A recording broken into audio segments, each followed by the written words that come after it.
పాండవుల అజ్ఞాతవాస సమయం పూర్తిగా వస్తున్నది. ఇంతవరకు వారి జాడైనా తెలియలేదు. వెళ్లిన వేగులేమైనారు, ఈ జీమూతుడేమైనాడు. తలుచుకుంటే శరీరం దహించుకోపోతున్నది. ఇంకెక్కడ పాండవులు అన్నయ్య? ఈ పాటికి ఏ క్రూర మృగాలో భక్షించి ఉంటాయి, సుఖంగా జీర్ణమై ఉంటారు. భ్రమపడుతున్నావు దుశ్శాసన. సత్యధర్మనిష్ఠులు అమిత పరాక్రమవంతులైన పాండవులకు ఎన్నటికీ అట్టి దుర్యోగం సంభవించదు. వారు సుఖంగా జీవించే ఉంటారు. అభిమానం అలా అనిపిస్తున్నది పితామహ. ఈ సుయోధనుడు జీవించి ఉన్నంత వరకు పాండవులను సుఖించనివ్వడు. శాంతించు సుయోధన. రాజసూయంలో రగిలిన మంటలు ఇంతటితోనైనా చల్లారని. లేదు గురుదేవా, మయసభలో జరిగిన అవమానానికి కారకులైన ఆ పాండవులు, ఆ పాంచాలి నశించే వరకు ఈ మంట చల్లారదు. కురువృద్ధుల మాట అలకించురా రాజా. ఇప్పటికైనా మత్సరాలు మాని కురువంశం చల్లగా వర్ధిల్లే మార్గం ఆలోచించు. మీరుభయులు కలిసిమెలిసి ఉంటేనే మీకు మాకు దేశానికి క్షేమం. ఆ అనురాగాలు అనుబంధాలు ఏనాడో అంతరించినాయి కృపాచార్య. మిగిలింది పగ ఒక్కటే. అజ్ఞాతవాస నియమం విధించింది అందుకే. వారిని తిరిగి అరణ్యాల పాలు చేయడమే మా ఆశయం. ఆశయాలకు అదృష్టాలకు చాలా దూరం దుశ్శాసన. ధర్మపరులైన పాండవులను జయించడం నీవనుకున్నంత సులభం కాదు. అశ్వత్థామ, ఈ రాజకీయ తంత్రంలో ధర్మానికి దైవానికి స్థానం లేదు.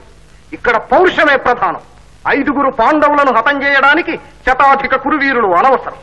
పరశురామ ప్రియ శిష్యుడు, అమరేంద్ర ప్రసాదిత శక్తి సంపన్నుడైన ఈ రాధేయుడొక్కడు చాలు. కర్ణ, అవసరానికి అక్కడకు రాని ఈ వీరాలతోనే రారాజు భవిష్యత్తును పాడు చేస్తున్నావు. హద్దు మీరకు గురుపుత్ర.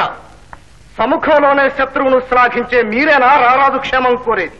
మీ అంతరాత్మలు అభిమానాలు వారికి తెలియనివి కావు. ఈ కర్ణుని పౌరుష పరాక్రమాలేమిటో వారికి బాగా తెలుసు.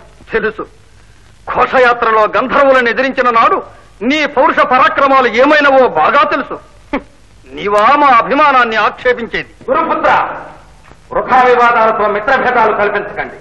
పాండవులపై పగ సాధించడమే మా నిర్ణయం. వారి అజ్ఞాతవాసం భంగం చేయడమే మా ఆశయం. సంతోషవార్త రాజా. ఏమిటది సుశర్మ? నా పాలిట పిశాచమైన ఆ కీచకుడు దుర్మరణం పాలైనాడు.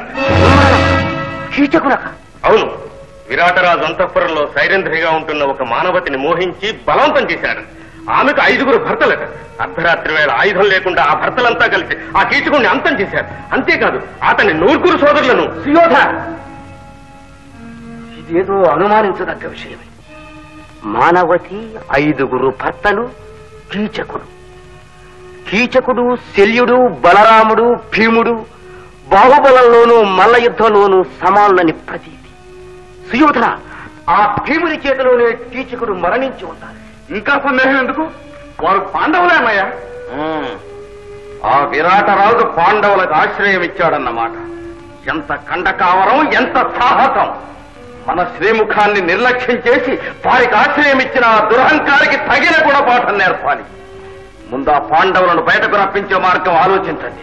ఇంకా ఆలోచన ఏమిటి సుయోధన? సైన్య సమేతంగా బయలుదేరి ఆ విరాట నగరాన్ని ముట్టడించడమే మన తక్షణ కర్తవ్యం. తొందరపడకు కర్ణ.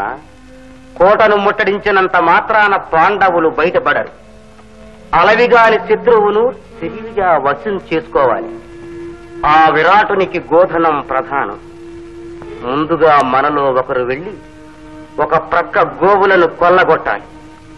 దాన్ని ఎదుర్కోవడానికి విరాటరాజు సైన్య సమేతుడై వస్తాడు. ఆ తరువాత 2వ దిక్కు గోవులను కూడా ముట్టడిస్తే కోటలో మిగిలి ఉన్న పాండవులు గోవులను రక్షించడానికి రాక తప్పదు, బయట పడకను తప్పదు. లెస్సగా చెప్పావు మామ. ఈ ఎత్తుతో మన ఇరువురుపగా చల్లారుతుంది సుయోధన. అయితే నీవు సైన్య సమేతంగా కదలి రానున్న అష్టమి నాడు మత్స్యదేశం ప్రవేశించి దక్షిణ గోగ్రహణం చేయి. మరునాడు మేము ఉత్తర గోగ్రహణం చేస్తాం. పితామహ, మీరే నాయకత్వం వహించి ఈ కార్యం నడిపించాలి. దైవ నిర్ణయం తప్పించలేదు. అలాగే నా విధి నిర్వహిస్తాను.